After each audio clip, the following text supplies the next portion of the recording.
Yeah. Here, you wanna get rid of them?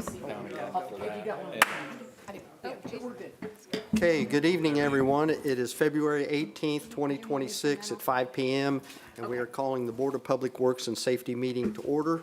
Ms. Jones, roll call, please. Probably not. Present. Mr. Austin, Ms. Joe, Present. Eric Calhoun. Thank you. Please stand for the pledge. You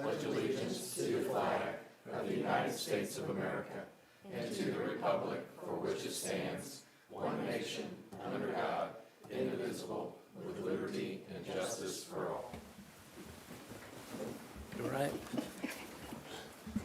All right, again, thank you all for coming.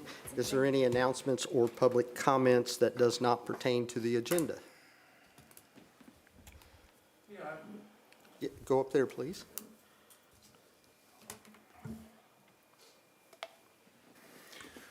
Hello, everyone. My name is Matthew Abadi.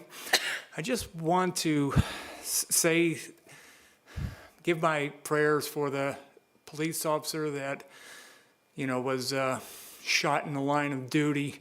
And I really do believe that law enforcement officers need to be giving more rights than they actually have, because they are basically very vulnerable, to, being the next victim over the actual perpetrator. So after I seen this on the news, my heart just kind of like sunk, just to think about the family of this, officer now will have to go through life with no father. And I can't imagine what that will bring, for those children. So I just want to leave with that thought. Thank you. I really appreciate that, and I was going to bring it up myself, and I'm glad you did. We just want to say our thoughts and prayers are out there with our friends to the north at Beech Grove, and yeah, I get what you're saying. Thank you very much. Okay, anybody else? Any announcements, public comments? Seeing none, we'll go on to the consent agenda. I'll make a motion to approve the meeting minutes from February 2nd and also approval of claims. Okay, and I will second that. So we have a motion and a second. All those in favor by saying aye? Aye. Thank you. There isn't any old business. We'll go right into new business. Request approval of Resolution 26-01, amending required insurance guidelines and identification provisions for contractors and vendors doing business with the City of Franklin. City Attorney Lynn Gray. Thank you, Mayor. I'm glad you didn't call me old business. This, I know everybody in the audience, right? But this is something that's the culmination of some discussions that I've had with our insurance carriers and some issues that we've had. I shouldn't say issues, some difficulties we've had with vendors, primarily at the amphitheater during our events. And Chip and Holly do a great job of requiring them, as we should, to protect ourselves, to have insurance coverages. And our general policy that I think I included the minutes that was formally adopted some time ago, before any of us were here, when Mayor Paris was mayor. That was the contractor indemnification language. Some insurance requirement language was in there, and it really hasn't changed much, except for when we passed a resolution, when I became the city attorney, we modified a little bit of the language about requiring this type of insurance or comparable. And since that period of time, there have been instances where we've had comparable insurance coverage that's not exactly defined as that, but comparable. When Holly approached me about this year's amphitheater events, we sent this to our insurance carrier and said, we're having problems getting people to have alcohol coverage of $2 million. And our insurance carrier said, we understand why, because they don't really write it. And so it is their recommendation for us to be able to continue to have vendors, because we don't want to get in the business of selling alcohol, to have vendors required to have their $2 million general liability coverage, continue to have that, but only $1 million related to alcohol vendors. Our insurance company advised me that that is easily accessible. You can get it. And it will eliminate some of the costs that's associated with some of our vendors having to go out and try to find it if they can, or buy 2 or 3 policies and stacking it. So this is the recommendation from the insurance our insurance agents. I agree with it. You'll see the red language we put in there formally in our new policy adopting comparable rating with an alternate nationally recognized statistical rating agency. That's pretty good, reading that without these glasses. See, there you go. And we added that language and then changing the alcohol requirement from 2 million to 1 million, but 2 million for a general liability policy. The other thing you will see, I thought it was appropriate to bring to you so you see it, we have a separate vendor contract that they sign, and that's why I attached that. It's different than the contracts that we use for our contractors that do work for Matt and for Brett and those types of things. Those are obviously contractors that are out there doing projects. Our vendors have a different set of risks, if you will, and a different set of requirements. So Chip and Holly and I devised the actual vendor agreement. The resolution also defines that we require the vendors to sign this contract and to have that liability, but if they are vendors that are rendering services. What I wanted to get away from and make sure it was not an unintended consequence that when Jan or Rick goes out and buys supplies from a vendor, we don't need them to give us a $2 million policy. We're just buying their supplies. But this would be vendors that are providing us services that are going to the public. So I'm happy to answer any questions if you have any. Do you have it? I do not. And I do not, because I'm around and with the conversation that's going on with this. And I believe, I don't know if you really read that or if you had that memorized. No, I did. I look at it, I read that. Okay, all Yeah, right. the problems. I'll go with that. Yeah, yeah. Okay, I'll make a motion to approve Resolution 26-01, amending the required insurance guidelines and indemnification provisions for contractors and vendors doing business with the city of Franklin. Okay, I will second the motion. So we have a motion and a second. Those in favor by saying aye. Aye.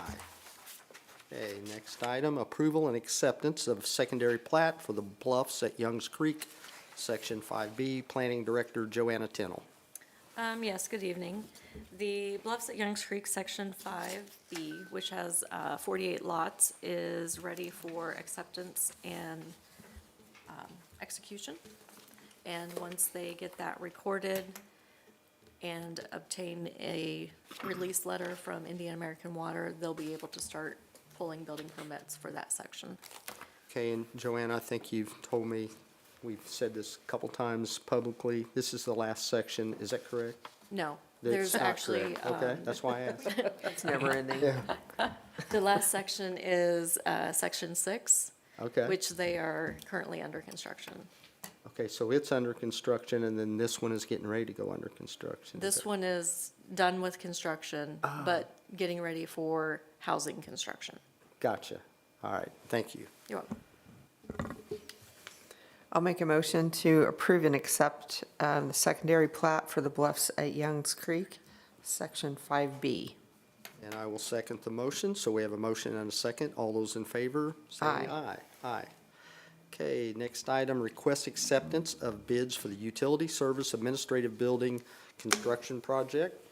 Request award of construction contract to Aerial Earth Services LLC as the lowest, most responsive, and responsible bidder, and request execution of the construction agreement. City Engineer Matt McElroy. Thank you. Bear with me. I'm not feeling too hot. So, yeah, we received bids for this project Wednesday, February 4th. What this project is a new construction of a single-story office building for our billing offices and also a future home for our IT department. The new building is going to be located on State Street on the empty lot near the entrance of the existing DPW facilities. So for this bid, we received 9 bids listed up there. I'm not going to go through and read them all, but I will say that Aerial Earth Services was the low bidder at $1,592,811. I will note that it's outside of the range of the other ones. We received between $1.8 and $2 million. Our architect's estimate was around 1.5, which low bid was over, but with an acceptable percentage range. So After extensive review of Aero Earth Services bid documents as well, I will note that they didn't have a lot of public work experience, but they have done a lot of local construction work. I don't know if you know of Adam Yount, but he has worked with Davis Electric and Patton Plumbing. All of those are subcontractors that he has selected for this project. So my philosophy is all his paperwork was in order. It looked good. Had a conversation with him to verify that he's capable of proceeding with this work. So my recommendation is to move forward and accept Aero Earth Services as the lowest, most responsive and responsible bidder, and with the bid amount of $1,592,811. Joanna, can I ask you, you've worked with Adam and his crew before, correct? Yes, I've worked with Adam on a number of projects. He has done work for Jack Loggle with Innovative Casting Technologies. The subcontractor that Adam has selected for this project is Chris Duke, who has also constructed the actual physical structures, not only for Adam himself, but multiple buildings and additions for Jack Loggle on those projects. Chris is also currently working on the construction of the new facility right there at Linville Way and Commerce Parkway. So we, like Matt had said, we have, experience with not only Adam, but all of the subcontractors, so. Which is where I see the potential low bid, is because everything is local. So they don't have a huge mob and demo fee when it comes down to shipping equipment over to the job site and everything like that, so. I appreciate Matt reaching out to me when the bids came in, because it's obviously substantial when you're talking about this. And I appreciate Matt and Joanna looking into it, because our analysis is, what's the lowest? And then you go and see, is it responsive? And it was certainly responsive. They checked all the boxes. And then you go to the responsible, and that's where they began doing their due diligence. And we find nothing that indicates they are not capable of doing this job, and they've not been, they're not responsible to be able to do it. So I think by statute, they do get the bid unless we find something different. And we dug around, and no pun intended, we dug around and didn't find anything. So it's nice to have a local company. Yeah. Well, I will say, I do feel, I've done a little due diligence myself. I feel very comfortable. So I just wanted to hear Matt and Joanna. We have experience with, all parties involved, so. I do have one question. Since they didn't submit bids for the alternates, is it still considered a complete bid? Yeah, because the alternate, thank you for asking that question. That was the first thing that Matt asked. Yes, the alternate was not a requirement of the bid. It's often put in there, and Matt, correct me if I'm wrong if you feel like it. It's often put in there to allow a contractor who may have an alternate that might save the city money. So where our specs may say we're using some certain type of material, we allow for an alternate if the bidder wants to, who would say, we don't have that material, but we could use this material, and it would change. In this particular instance, there was no alternate because they met all of our material requirements, and they were still the lowest.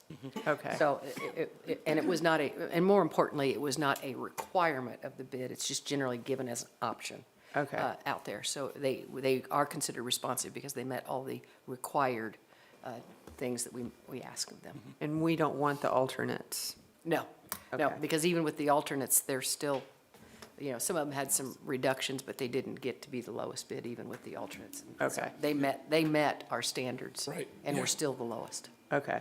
That was one of the things that I actually called and discussed with Adam Yount, is he all right with everything? And he felt very comfortable with what he did as far as bids with the overall base bid, so. Okay. And I still think it's a good idea to throw potential alternates out there, because maybe, when our architects come up with specs and things, that they've got the best in mind, but if people in the field have another idea, we're always open to it if it'll save us money, right? And it's still a good product. I mean, the brick selection for number 2 is one of them. Like, there could be different suppliers that have different costs that meet the same material standards for what we're looking for, so that's where that comes in. Excuse me. I usually use alternates like to add things that we may not be able to afford, Yeah. but, Yeah, yeah. okay, thank you. With that, I will make a motion to accept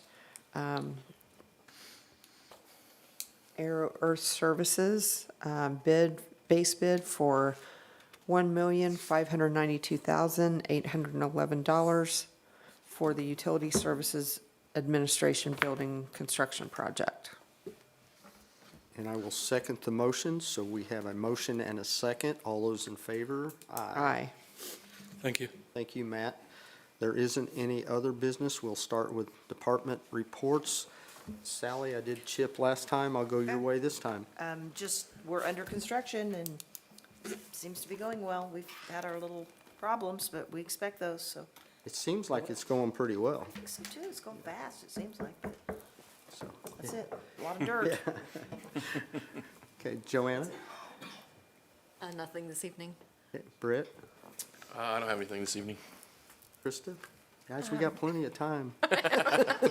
I do have, I have given them to Lynn, but she'd been in communication with our grant administrators for the owner occupied rehab grant. So there's a couple, the first round of grant recipients are complete. And so they've sent us the language for those liens to be placed on those properties for a period of 1 year in order to not have to repay that grant. So she's reviewed those and they're ready for your signature if that's, Thank you, Krista. I was talking with in Lynn. class to try to get Matt out of here and not breathe on me. I So, but there were, I just by chance happened to have the email that I sent to Whitney on October 6th, 2025, when we were here at the Board of Works meeting. Yes.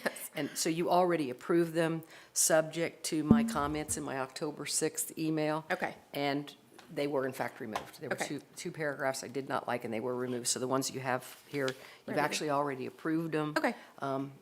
Subject to removing that language. So these are just removed. making sure. So I can sign these? You can sign those. Okay, and just, Krista knows this, but nobody else probably does. So this person coming to me and wanted me to sign this, and I said, I'm not signing anything till we go to the Board of Works. And Lynn looks it over. What do you want me to sign, a car loan or what? Well, and I knew that Lynn had looked it over, but I still, Yeah. like, there's no rush, so I felt better bringing it to the Board of Works, so. But So thank we you. can't- If you want to reaffirm them, you can, but there was We two. don't need to approve it then. You do not. It's already been approved. Just- Your actual approval was in October, the October meeting was approved, subject to the lawyer's comments. But if you want to approve them again, And honestly, that's what he said. He said, you've already approved it. And I said, well, I'm not going to sign it till my attorney says it's approved. So you like that one, right? I do, I like that. That's good. So, okay, Yeah. we'll move on from that one. This is Thank you, just, Krista. Anything else? No, I just, one other update, Dana and the mayor and I met with Adam Stone with Stone Municipal Group, and I don't know if this committee is aware, but the Redevelopment Commission is paying for a new economic development software that we are kind of piloting with Stone Municipal Group. It's going to evaluate all of our tax abatements and incentives. We did talk to him today about even the potential to evaluate new housing developments, mixed-use developments as far as return on investment and cost to the city. So we're in the very early stages, but this has gotten approval by the Redevelopment Commission to fund and a lot of support from the EDC. So I'm probably very nerdily excited about this new software and the reports that we will be able to share with the EDC, the RDC, and the city council and you all as well. So just be prepared for that. We will do new proposed projects, but I would also like to kind of go back and evaluate projects that have happened to see, you know, they're going to have a score. So it'll be interesting to see kind of how our criteria are set and how we approve things in the past. So just stay tuned for that. It'll be a little while till we get all the criteria set up and the bugs worked out, but we ran a potential project through it today and it was pretty cool. So, Okay. Thank you, Krista. Rick? I don't have anything tonight. Thank you. I don't Sharon? have anything. Thank you. Chief? Nothing, Mr. Mayor. Chief? Just one thing real quick. Mentioned department head meeting. We had a meeting 2 days ago and then again yesterday with a local vendor.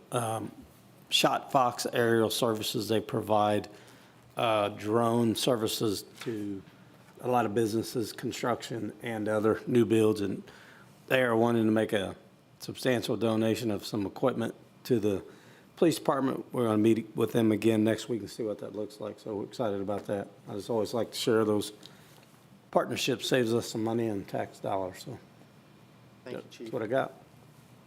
Chip? I don't have anything tonight, but we do have 40 minutes until the next meeting, so it's nice outside to go to visit the park or something. Good one, Chip. Tina? No, I don't have anything. Thank you. Jan? Lynn? No, sir. Go enjoy the outside. I don't have nothing either, so I'll make a motion to adjourn. Second. All those in favor? Aye. Josh, can you just